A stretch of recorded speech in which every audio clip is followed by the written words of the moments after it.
am joined by Ryan Platt. Ryan founded a special needs plan in 2005 and has been a pioneer in his field. He completed his special care planner certificate at the American College in Bryn Mawr, Pennsylvania, and his background includes advanced training in estate and tax planning, special needs trusts, government programs, and the emotional dynamics of working with people and families with loved ones with special needs. He's passionate about meeting with families, learning their concerns, understanding their values, and helping them reach their goals. So please welcome Ryan Platt. Everybody hear me? Awesome. Yeah, thank you for that, and thank you after hearing that you didn't just get up and leave or put your head on the table and take a nap, because that sounded really like exciting stuff, didn't it? But we're going to kind of right in. I don't know if it's better for me to be up here or down there. You guys kind of tell me. Up there's better? Okay, perfect. I did handed out folders on everybody's table, kind of one for every family. Hopefully there's enough to go around. One of the things I would ask you to do with it, earn it, at least not while I'm here yet. The second thing is there's an evaluation form in there. I'd love for you to fill that out as we're to let me know if what you heard was any good, or if you'd want to hear other things as well. Always be better going forward. So I think maybe I'll take the jacket off, because he told me it was a sensitive mic. Still here? Maybe? Here and there? Okay, perfect. But no, I appreciate you guys being here. I actually got to meet Dr. DeVries last week at the Coolin DeVries conference, which was also a lot of fun and well attended. I'm so excited that your guys' first one is packed. So congratulations on that, especially for everybody who is in charge of putting these conferences together. It's a ton of work. So thank you for that. I always put a disclosure up here. Just says don't do anything that I say, because everything is general in nature and not specific to your family. This might be how you're feeling already, right? What does everybody see up there? Yeah, right? Wow, right? The information that you guys have had already, maybe you're feeling a little bit like that. If you are, I have bad news. This next 5 minutes is going to add to that. We're going to go fast, because this is kind of an overview of what is special needs planning, what are the things you need to think about, what are the pieces of it, how do you go about getting it all done, right? So I've had some families, whoa, that was a lot of stuff. So our goal is to let you go out of here not quite feeling like that, to give you some good tools that you can utilize for yourself going forward. Kara already did an introduction, so I'm going to go by that because it's really not that important. Oh, I'm doing a bad job already of using it, aren't I? Oh, okay. That was a nice one. Yeah, sure.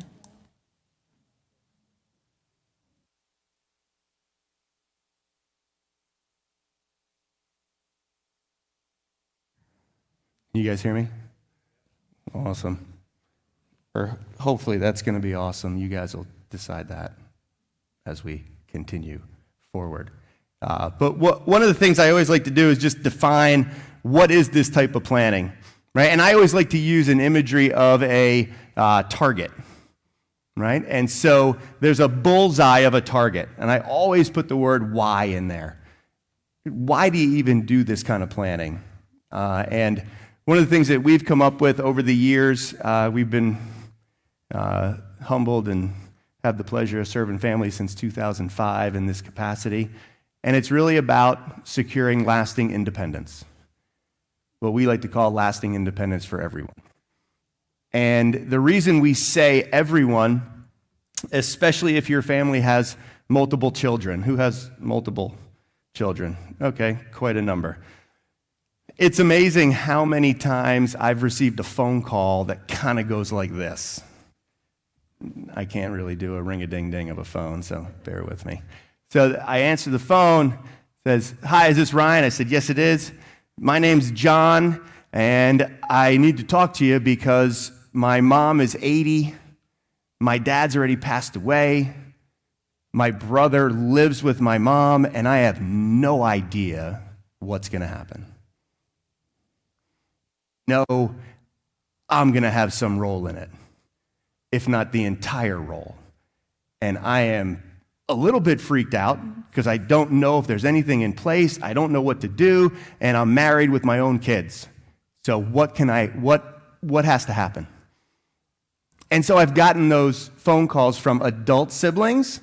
So that's why I think this planning is the most family-oriented planning that possibly exists. Because it is about independence for the entire family, right? It's not just planning for your child with Jansen DeVries, who may need support for their lifetime. It's about planning for everybody in the family so that everybody understands what direction are we headed, what's been done, and what needs to be done, so that everybody has a sense of independence. It's very hard to pull these plans apart, right? It's hard to have a plan for your lifetime and pull that apart from the plan for your loved one, because they are mixed together. Because I got news, right? If your plan doesn't work, their plan's non-existent, right? So we have to understand, what does independence mean for every kind of group in your family in order to secure those futures for everyone. And once we understand that, then we have to figure out, okay, well, how do you do that, right? That's the next ring of that target. And I'm going to talk about that as well today. It's about, how do you create your guys' stories, right? How do you create that story? What does that story look like? How do you think about that going forward? And then, as we kind of get into some more of the meat of it, I'll share with you the last ring of this target, and that is the what's, right? The what's are those specific pieces of this planning that almost 99% of families are going to use.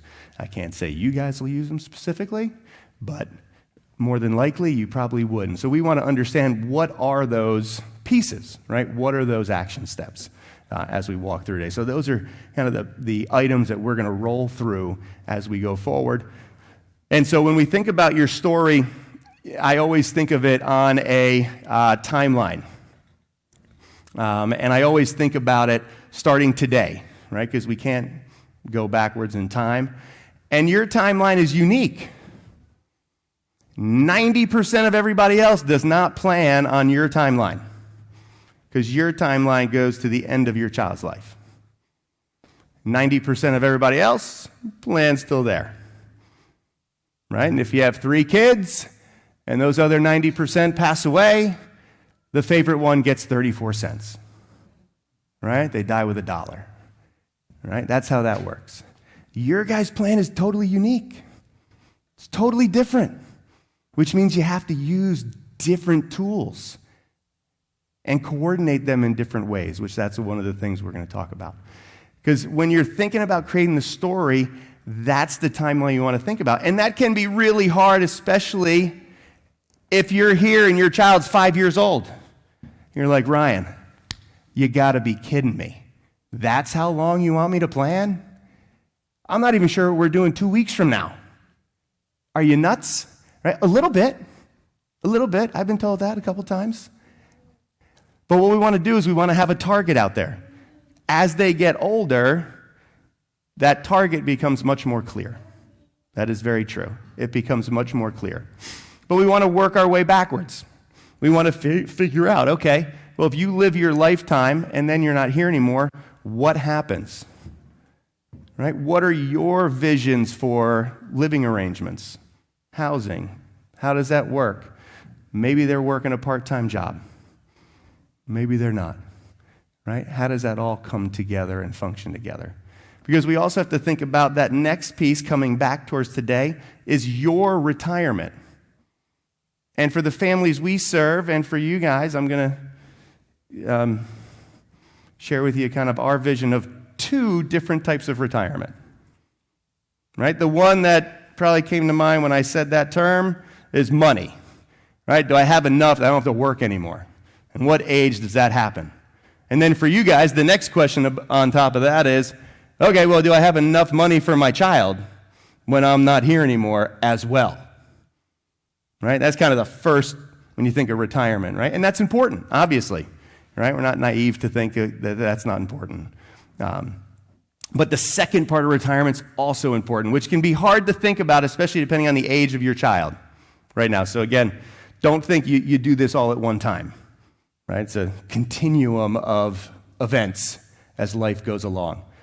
But it's that second piece of retirement that we'd like to think about is, when do you retire as the primary support person for your loved one? Is it going to be when they're 25? Is it going to be when they're 35? Is it going to be when they're 30? What does that look like? Right? What does that look like for them? What does that look like for you? What does it look like for other family members? And how do we do that? Right? Part of that is going to be part of those whats that I'm going to talk about. Right? A lot of that may have to do with different sort of government benefit programs that might be available to help with kind of those next living arrangements, those next support folks. And why do we start thinking about that? I'll share with you a story, and it's from a great family that I worked with husband and wife for a few years, and then the husband passed away, and the wife continued to work with her and her daughter, her adult daughter, who was going to become the primary caregiver of her brother. And her brother had lots of abilities, right? Had his own car, drove, right? He went to his own conferences, right, by himself.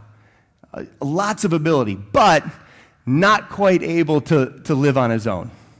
And so we found that out pretty quickly when Mom passed away, right? And we thought we had the good plan going on. So that's what I'm saying. These plans evolve over time as we learn different things when we're in the moment.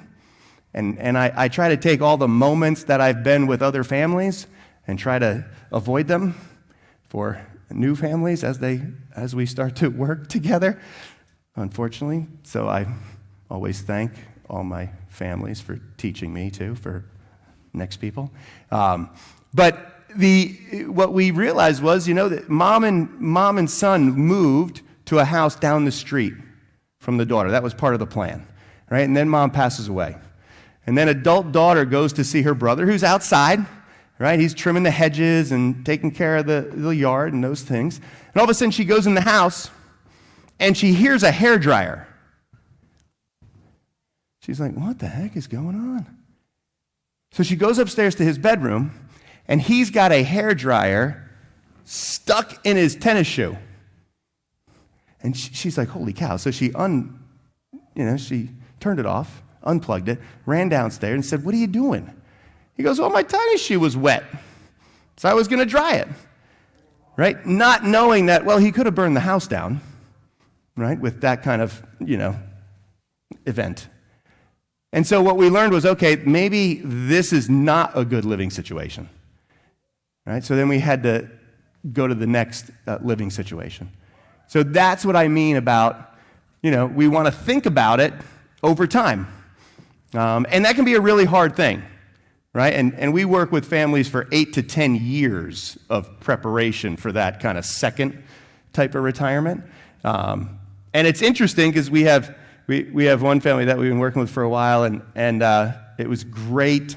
The son moved out when he was 27 years old to an apartment with a roommate who had a similar needs from a disability standpoint. And then they had a caregiver that lived in the third bedroom, right? Regular apartment complex, right? And the parents, this was something that they had to take care of their son like all the time, right? So it was all the time care. And I remember that took about 5 years to figure that out, right? What are we going to do? How are we going to do it? What's the cost going to look like? How are government benefits going to play a role? What can they pay for? What do we have to pay for? And it was really fun because I got a phone call on a Friday afternoon about 4 o'clock. They're both on the speakerphone, and I kind of hear wind in the background. So I'm like, I don't know if they're in a wind tunnel. What are they doing? They're not jumping off a bridge, I hope. I hope everything's working out. And they called me and said, Ryan, this is great. I said, what's going on?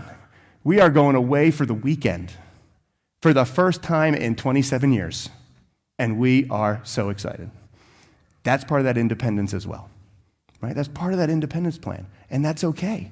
Again, depending on the age of your child, because, again, if we're closer to this stage, right, college, education, and that could be for your other children, but it could be for your child with Jansen DeVries. And I say that because there are over 400 what are called think colleges in the United States. A think college is a specific type of college designed for individuals with a diagnosis. And they have all sorts of different ones, right? 4-year degreed programs, 2-year life skills, 3-year life skills. So again, if that's part of your plan and your story, we need to make sure we include that in there. And then there's the transition period. Some of you might be here already. Some of you might have been through it already. We kind of call that age 17 to 24. We're getting out of kind of the school and into the abyss of the adult world. Like, holy mackerel, what do we do now? We've had a structured program here for 21 years, and now we're like, oops, where do we go? Right? That's another piece to this overall story and plan. And 18 is a big one, right? 18 years old, your child's no longer, let me rephrase that. Your child is a legal adult at age 18. Therefore, they're allowed to make all their own legal decisions. And those are binding on them. So financial, healthcare, IEP, if they're still in school, which means the school doesn't have to invite you anymore. They don't want to. And so you have to make a decision at 18. Do you want to continue in that parental role, in that decision, the legal decision-making role? And if you do, that's something called guardianship that you have to consider, and that you have to become your child's guardian to continue to be in that legal decision-making role and be involved in all their decisions going forward. There's also government benefits at that time, which we're going to talk more about. Right? There's government benefits that they can receive based upon their own financial structure. Because right now, for a lot of you, you probably can't access some of those services because your family has too many assets or your family income is too high. At 18, they don't consider the family anymore. So now your child might have access to a monthly income, to different health care, to different services that can help them be successful in their adult life. Things like supportive employment, right? Let's say it takes your child a little bit longer to learn, right? Grab some tasks. But maybe they can work part-time somewhere. Well, if you have these different services, they could have a one-on-one on the job. A job coach, they call that, to help them learn the skills to be successful. Same kind of things you do now if your child's younger than that in different therapies, right? A one-on-one therapist to help their skills and to help them develop. Same idea with that service as well. And so you want to make sure that you're structured appropriately so that they can always access those if they need them going forward. And then, I'm always a real fun guy. Man, thanks, Ryan, for that. We've been already here for 8 hours. But what happens if the story doesn't unfold exactly the way we want? What happens if something happens to you and you're not here anymore? Or all of a sudden you're diagnosed with an illness. And we've had that happen too. We've had a parent get diagnosed with, and I heard when I walked in, you guys were talking about, a new study, sounds like, about Parkinson link, right? Well, we've had parents diagnosed with Parkinson's. They're not able to work. We've had them diagnosed with ALS, had them diagnosed with MS in their 50s. and all of a sudden the income's gone from the whole family. So again, you want to think about that as you're building this plan, because the whole idea is no matter what happens, you want your story to unfold at least the best way possible. You don't want the book burned in the backyard. And so you want to think about those things as well as you're creating your story. And then you want to understand, okay, now we have the story. What do we do? What are all the pieces that we need? So we're going to fill this little graph in here, right? Your family's in the center of the solar system, right? You guys are the sun. That's why it's yellow. That's good, right? Kind of, stick with the theme. Right? So financial is going to be important. And of course, I would say that, right? Well, I'm a financial planner, so of course I would say, hey, you got to make sure you're financial. But of course, we all know money's important. We got to know where it's going, what accounts it's going to, and why you're putting it in there. And you'll see that more clearly as I fill this in, right? But that's going to be really important of where your money sits, especially if you're going to use your money, which most families are doing, because they can't find anybody else's money to do it, to fund your child's lifetime support when you're not here anymore, whether that's immediate or whether it's when you're 90. I don't know, right? But it's really important, and you'll see that because generational asset flow with the tools that you're going to use work very differently in the tax system than generational asset flow maybe to your other kids. That's why it's very important to understand what your finances look like. Government benefits, we talked about those already before. Unfortunately, government benefits for the ones that your children may be using, there's a financial requirement to them. Right? There's an asset limit that they can have in their name, and it's $2,000. So at this point, in other sessions that I've guided through, I see people start shifting in their chairs, they take their folder and close it, and they're thinking, well, if we can only have $2,000, what the heck are we planning for? That's not going to go very far. Why am I listening to this joker? Well, don't get up. We're going to talk about how you can structure yourself so that your child can have access to more than $2,000 and keep these other benefits. Because again, they can be substantial, right? They could be $1,000 a month of income. They can be health care forever. They can be long-term support and services. They can be money for housing and be money for transportation, right? So they can be quite a bit of resources that we don't normally want to leave on the table. Your employee benefits are extremely important. Which ones to choose, which ones not to choose. And if you own a business, that adds another layer of this planning, because if you own a business, you can do things that other people can't. And it doesn't have to be the main business, the main income of the whole household either. Just if you have one, you can do some interesting planning that helps this situation. So that's important. The legal pieces, right? We've probably heard of those before, right? A will, trust, special needs trust. Anybody ever heard of one of those before? We're going to talk a little bit about those.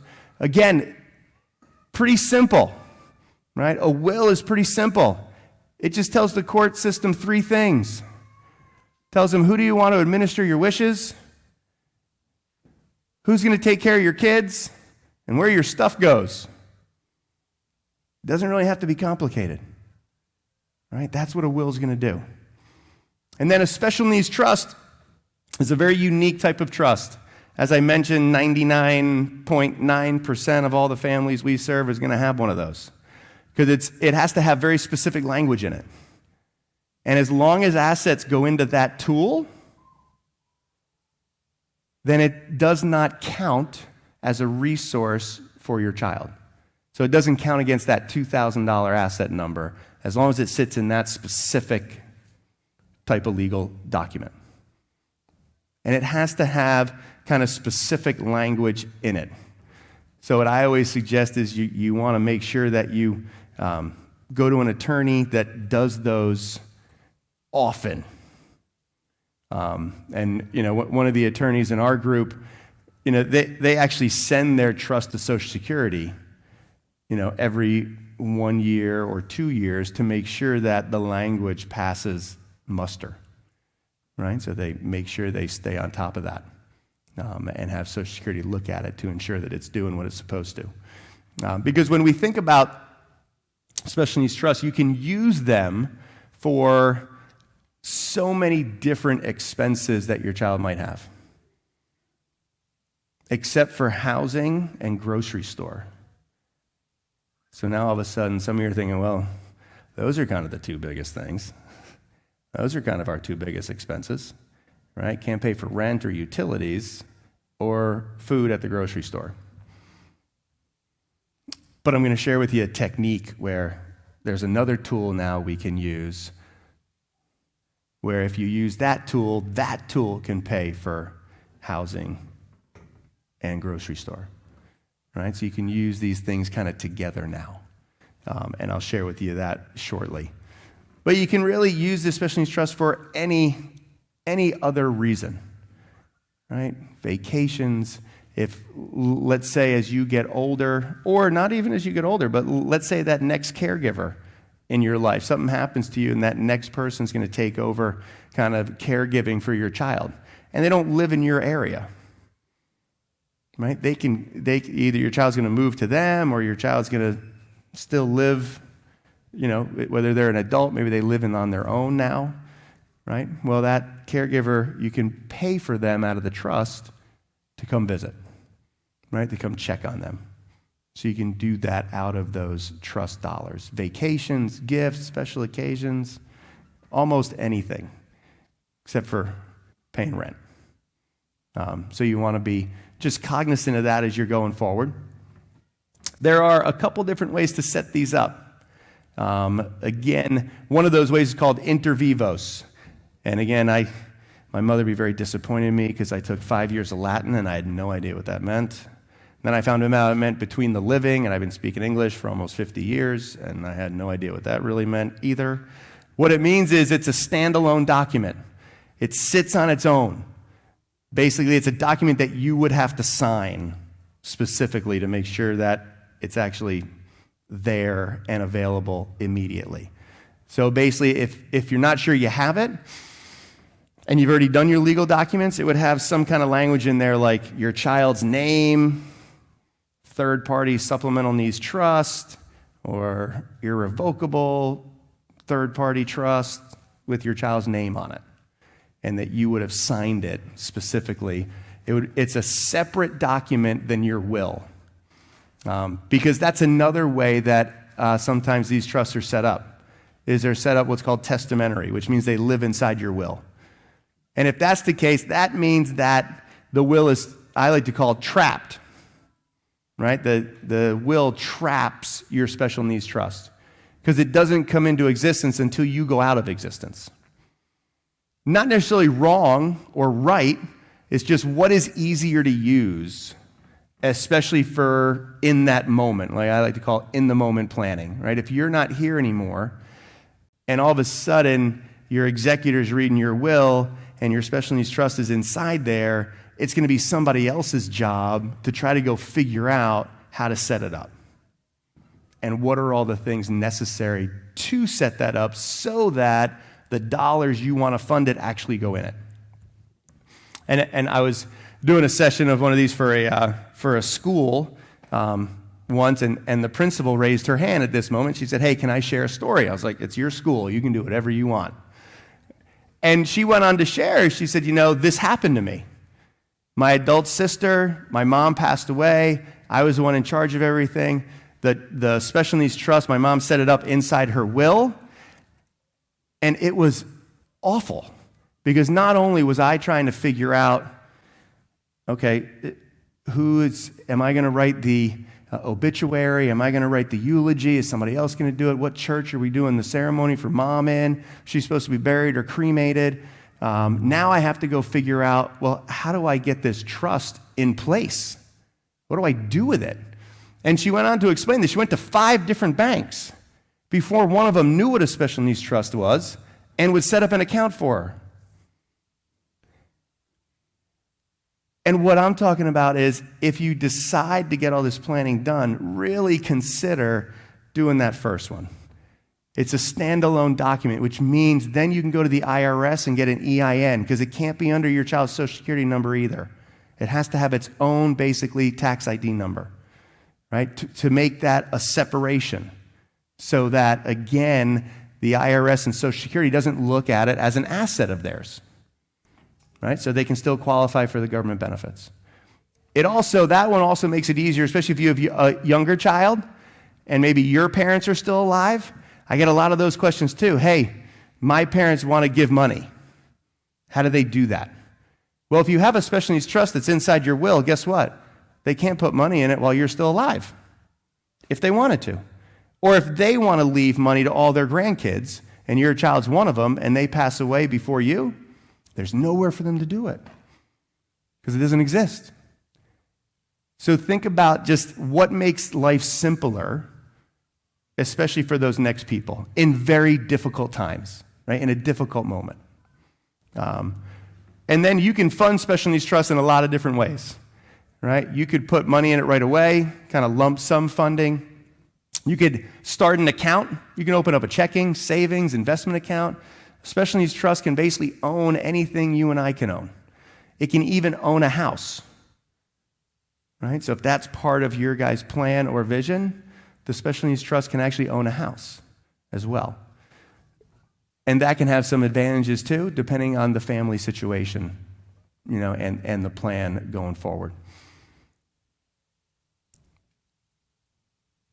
Or most parents anyway, fund their trust at the end of your life, right? Either with some sort of assets that you have, whether it's the sale of that house and the equity from it, whether it's, life insurance or wherever your assets are, you're going to fund it really more towards the end of your life.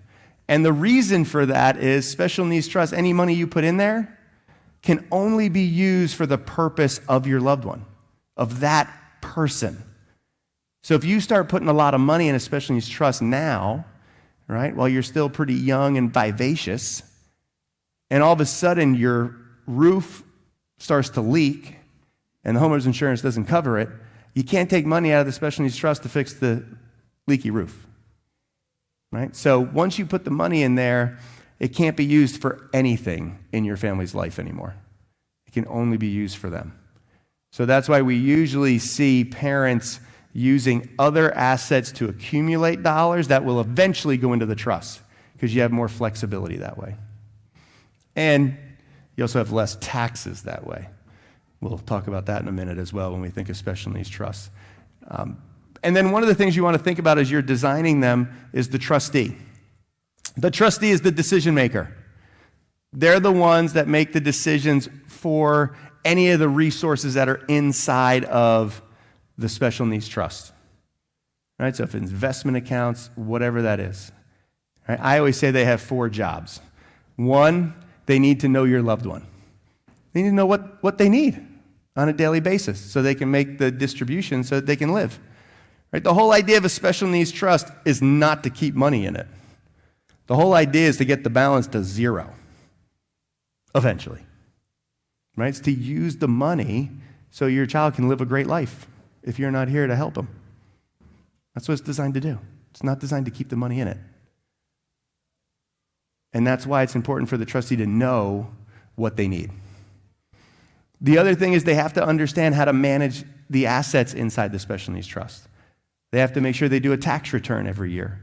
And the 4th one, as important as the first one, in my estimation, is they have to understand the distribution rules of a special needs trust. They need to know how to utilize the money. What are the rules? So they don't make a distribution that then is an unallowed distribution, and Social Security comes back and says, ooh, you made that distribution. We're going to either disqualify the trust, or we're going to count that as income for your child, and now we're going to reduce or eliminate their benefits. And then somebody has to reapply and fix the situation. And so whenever I'm sitting down with families talking about trustees, I always get, hey, yeah, it's going to be my brother. He's a CPA in Chicago. Or it's going to be my sister. She's an environmental lawyer up in D.C. Or it's going to be my uncle. He's the CFO of a company in Seattle. I'm like, awesome. Do they know where the rules are located of a special needs trust? And all of a sudden they're like, no. I was like, okay.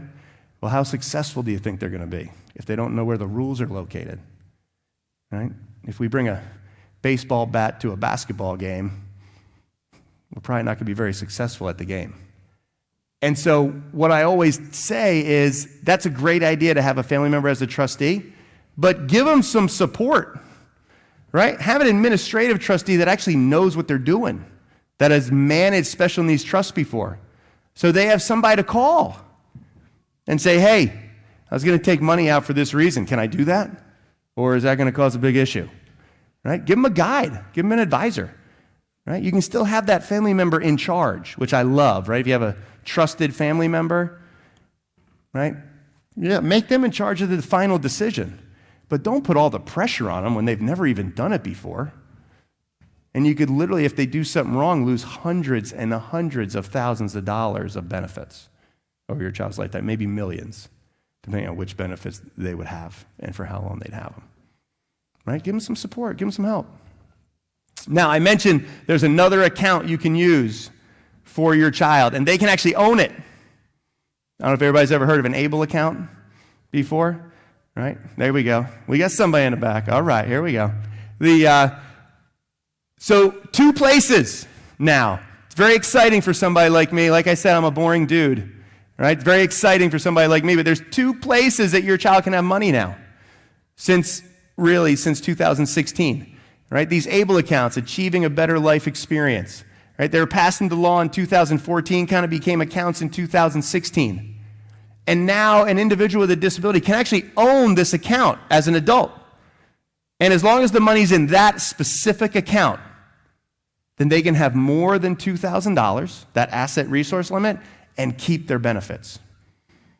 That's some exciting stuff. And guess what you can pay for out of that account? Housing and utilities and grocery store. Woo, woo! I mean, I get chill bumps when I think about that. You know what's even more awesome?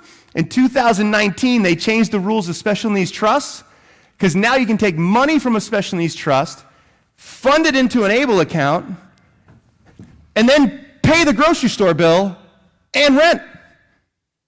So now it's almost like you can do that as long as you, with a special needs trust, as long as you go through the ABLE account first, unless they change the rule. So far they haven't, right? So that's some exciting stuff. I know, like I said, I'm a boring guy. But it's exciting stuff for somebody in my position that helps families manage these pieces. Because the ABLE account has awesome benefits, right? Just mentioned the biggest one, right? They can have more money and keep their benefits, more money than an asset resource limit. Has some tax advantages, meaning any money inside of an ABLE account, it can grow, right? You can have some in a checking account feature of an ABLE account, but then you can have some in the investment world, right? You can't like invest in Amazon or Google or anything like that, but you can invest in investment models that every ABLE program has set up. So you could be aggressive or growth or, non-aggressive. I guess they call that conservative. And so you have options for it to grow, and it grows without any taxes every year. And if you take it out for the right reasons, qualified disability expenses, there's no taxes to pay either. So it has some advantages to it. And of course, I always say that it's a place to save the individual's money. What does that mean? It's not really a place for you to save money for them. And the reason are the disadvantages, right? Everything has positives and negatives to it, right? There's no one silver bullet that does this planning. Everything has a positive and has a negative. It's just how do we use them to make sure that they're going to be positive? And so those are the disadvantages, right? There's an annual funding limit. Now, it's a pretty good funding limit. Right now in 2023, it's $17,000, but that's all you can put in. And an ABLE account, your child can only have one ABLE account. So grandma can't set one up, and you set one up. Because that would be how many? 2. And that's more than 1. Hey, all right, here we go. Right? And so you can only put $17,000. That sounds like a lot of money, but one of the things we need to keep in mind is that a lot of your funding for their lifetime may come in one moment. Right? So if you even had a life insurance policy at work for $25,000, guess where it can't go? Because it won't fit. Right? Dude, you can't cram it in there. Just won't work. So it's a great place for lower amounts of money. Because also, if your child ends up, or if they already have what's called SSI, Supplemental Security Income, a monthly income stream, if that ABLE account goes above $100,000, guess what stops? The monthly income stream. So it gets suspended. So again, right, all of a sudden we're thinking, all right, well, 17,000 and 100, let's keep it in between those two places so we don't miss out on benefits that you could be receiving. You have to be diagnosed before the age of 26. Now that's going to change in 2026 to be age 46. So if that's an item for you. But the last one is a big one, which is another reason why we don't want to put a lot of money in it. Right? There's still what's called a payback to Medicaid inside the ABLE rule. And what that means is if you put money in an ABLE account and your child's receiving services, right? They're receiving these Medicaid services, they're receiving benefits specifically from Medicaid, not SSI, not the income side, right? Services from the Medicaid side. They can come back and say, hey, since you've opened up the ABLE account, your child's had it for 20 years, they passed away, and we want to get repaid for the cost of all those services we provide, and then they could take the value.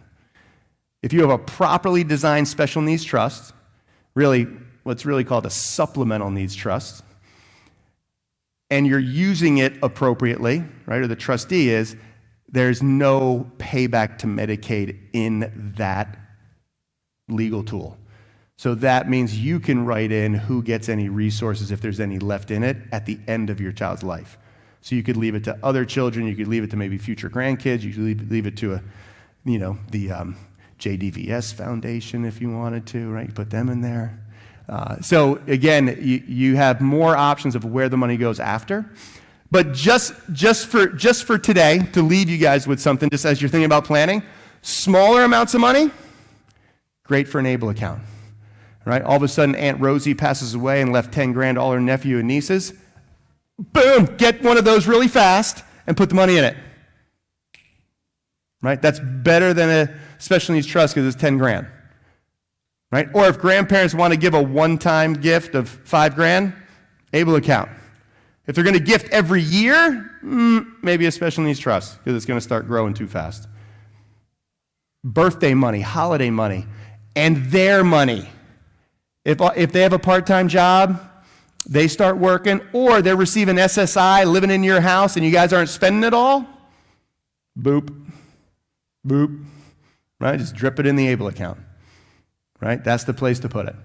So smaller amounts of money, ABLE account, larger amounts of money, special needs trust. Good on that? Both of them are fantastic, and eventually you'll want both of them in kind of your plan going forward. And then tax strategy. I told you I'd come back to this because taxes are so much fun and they're so interesting that, it just really grabs your attention, doesn't it? What we want to make sure of, that's where it comes back to your financial picture too, is why your financial plan is so important as you're building this entire overview, is because of that number right there. I put all the big or the important numbers in red. So with a special needs trust, it's taxed differently than other trusts. I take that back. Special needs trust is going to usually tax differently than, let's say, trust maybe you would leave for your other children is more appropriate. And the reason for that is you can't pass through any of the taxable events inside of a special needs trust to your child's tax return, because that'll end up causing a problem. So you have to pay the taxes inside the special needs trust. And trust tax rates are the same as ours, but the brackets are compressed. Again, what does all that mean in real English?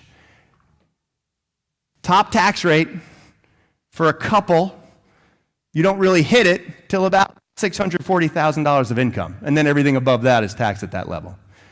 Inside of that special needs trust, that top tax rate comes in at $14,000 of income. 14. Oof. Right? So if we put the wrong asset's not the right word, the least effective asset in your special needs trust, it could get taxed at 40 to 50%, just from a taxation issue, because it's never paid income tax before. And eventually somebody's got to pay income tax on it. So if it goes into a special needs trust, it could get taxed that high because nobody's paid income tax on it yet. And you can probably guess what that is if you have one at work. And you love it because you get to defer taxes. Guess what's coming? You're going to have to pay it one day. And you don't want to pay it at that rate. But that's okay. That's still a good tool to use.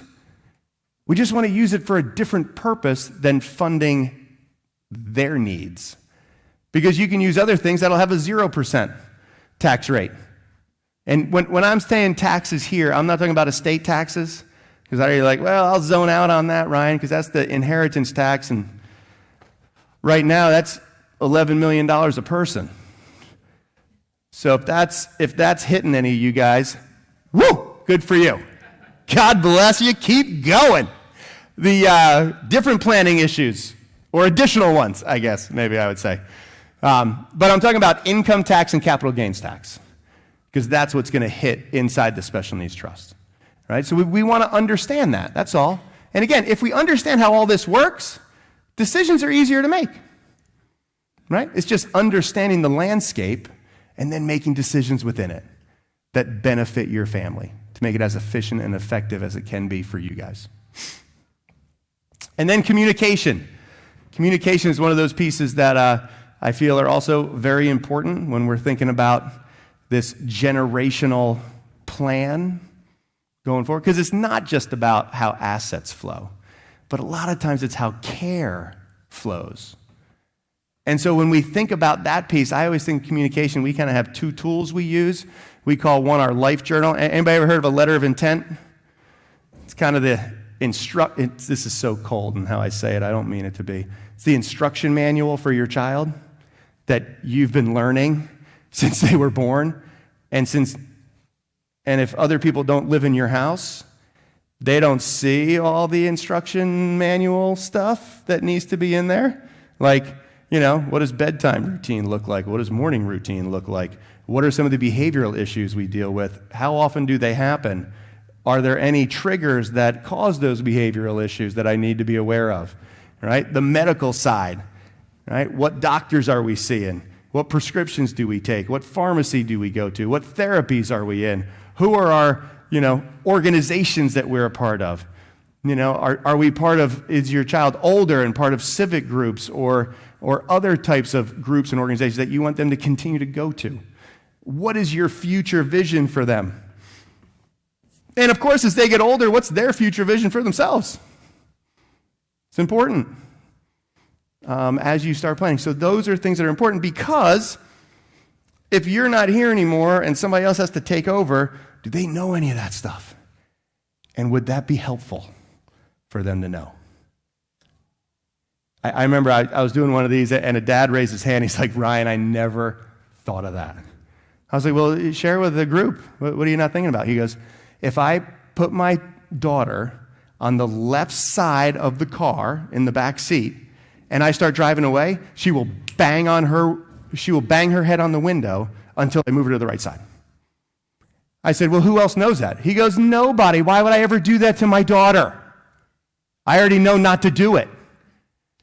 Exactly. That's what you want to write in there.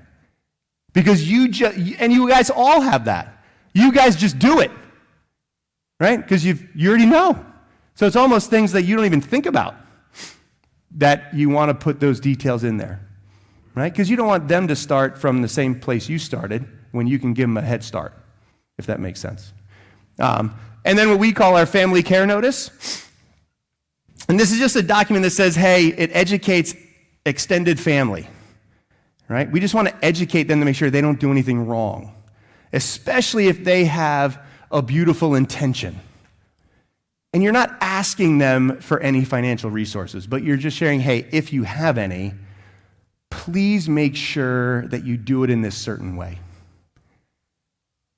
And the reason that that's important is unfortunately, I've had that experience too, but we headed it off at the pass, which was good. I was doing one of these for the Charlotte-Mecklenburg Police Department, and a sergeant who's one of our families that we serve set it up. And so he stopped me at this point too. You can tell that when I do these with clients in the rooms, they stop because they want to share their experience. And he said, hey, Ryan, can I just share that? He goes, yeah. He goes, hey, everybody, I know you might tune out about that family care notice and educating people. He goes, because I told Ryan, you can skip that step, Ryan, because nobody in our family is leaving us any money. So don't worry about it.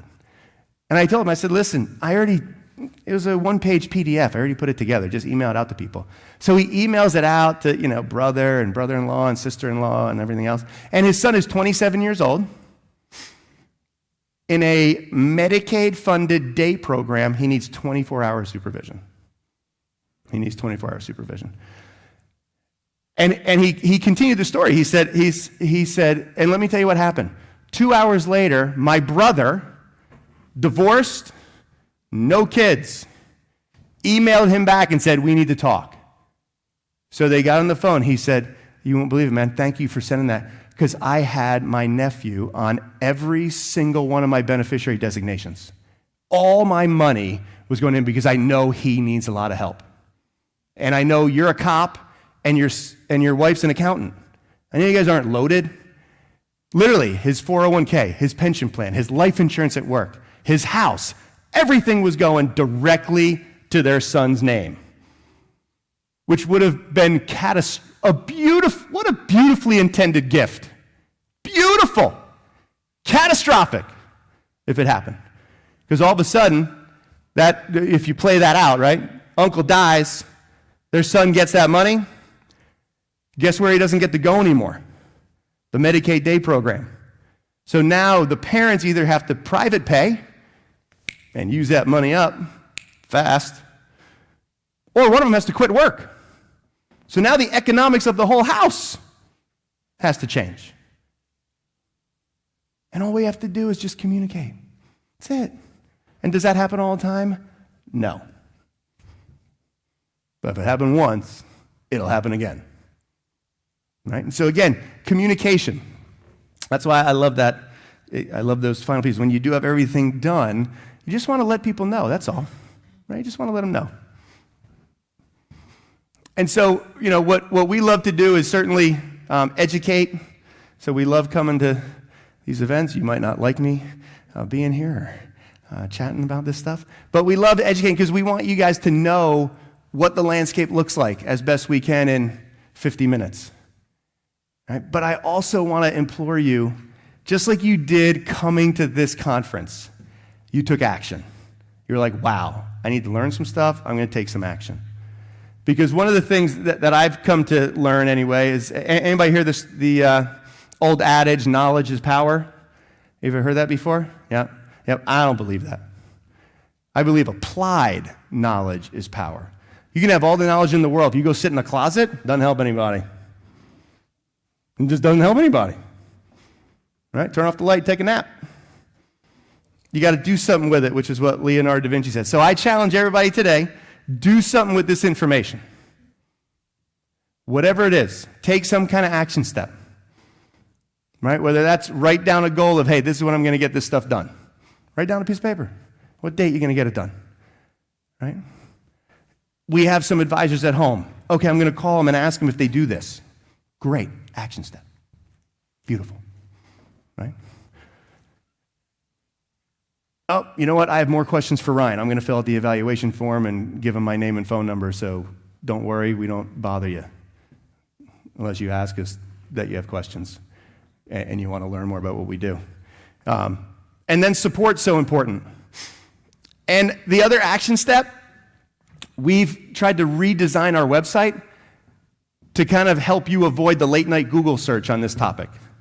You ever type anything in like guardianship or special needs trust or ABLE accounts or depending on where you are in life, therapy, speech therapy, PT, OT, whatever, and like you're there for like 2 hours from 11 o'clock at night when you finally have some time to yourself to like 1 in the morning, and you're like, holy cow, the only thing I have is red eyes. Other than that, I got nothing. That's what we want you to avoid.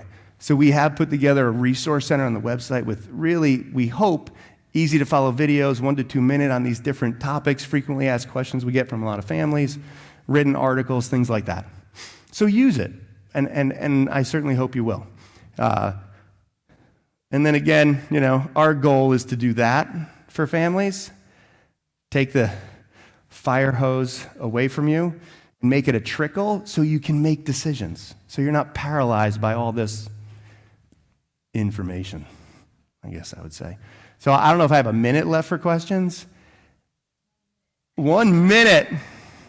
Anybody have any questions that you want to ask? There it is. Saved by the bell. All right. Well, hey, I really thank you guys for being here. I'd love for you to fill out that evaluation form. Just leave them on the table. If you do have questions, please feel free to email me. Call us. We have other planners on the team that can answer questions as well. So appreciate you guys and your time.